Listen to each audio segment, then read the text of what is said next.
Sunday, September 23, Sailing to Rome. After about 2 years of confinement in Caesarea, and we read about that in Acts 24:27, Paul was to be sent to Rome. Judging by the first-person plural and the richness of details used to describe the long and turbulent sea journey to Italy, Luke was accompanying Paul, as was another Christian named Aristarchus. Another important character in the story was the Roman centurion Julius, who had other prisoners in his charge. We'll read Acts 27, 1-9 to get this in context. When it was decided that we would sail for Italy, Paul and some other prisoners were handed over to a centurion named Julius, who belonged to the imperial regiment. We boarded a ship from Adramyttium, about to sail for ports along the coast of the province of Asia, and we put out to sea.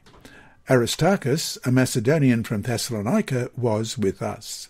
The next day we landed at Sidon, and Julius, in kindness to Paul, allowed him to go to see his friends so they might provide for his needs.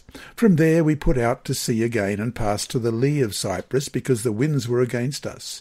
When we had sailed across the open ocean all the coast of Cilicia and Pamphylia, we landed at Myra in Lycia. There the centurion found an Alexandrian ship sailing for Italy and put us aboard. We made slow headway for many days and had difficulty arriving off Cnidus. When the wind did not allow us to hold our course, we sailed to the lee of Crete, opposite Salmone. We moved along the coast with difficulty and came to a place called Fair Havens, near the town of Lasea. Question. Read Acts 27, verses 9 through to 12. While in Fair Havens, how did Paul intervene in the story, and how was his intervention received? Acts chapter 27, beginning at verse 9. Much time had been lost, and sailing had already become dangerous because by now it was after the Day of Atonement. So Paul warned them, "Men, I can see that our voyage is going to be disastrous and bring great loss to ship and cargo, and to our own lives also." But the centurion, instead of listening to what Paul said, followed the advice of the pilot and of the owner of the ship. Since the harbour was unsuitable to winter in, the majority decided that we should sail on, hoping to reach Phoenix and winter there. This was a harbour in Crete, facing both southwest and northwest. Paul's warnings went unheeded, and so they decided to sail westward another 40 miles, or 64 kilometres, to a harbour, Phoenix, where they could winter with safety. Unfortunately, with a sudden change in the weather, they were caught in such a violent tempest that the crew had no option but to let the ship be driven southwest by the wind, away from land. Soon they began to throw the cargo overboard, and even some of the ship's gear, in a frantic attempt to lighten it, as it was already taking on water. The situation was dramatic.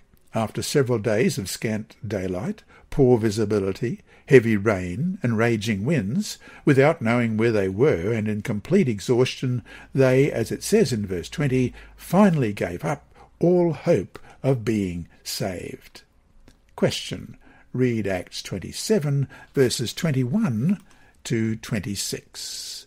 After they had gone a long time without food, Paul stood up before them and said, "Men, you should have taken my advice not to sail from Crete. Then you would have spared yourselves this damage and loss. But now I urge you to keep up your courage, because not one of you will be lost. Only the ship will be destroyed.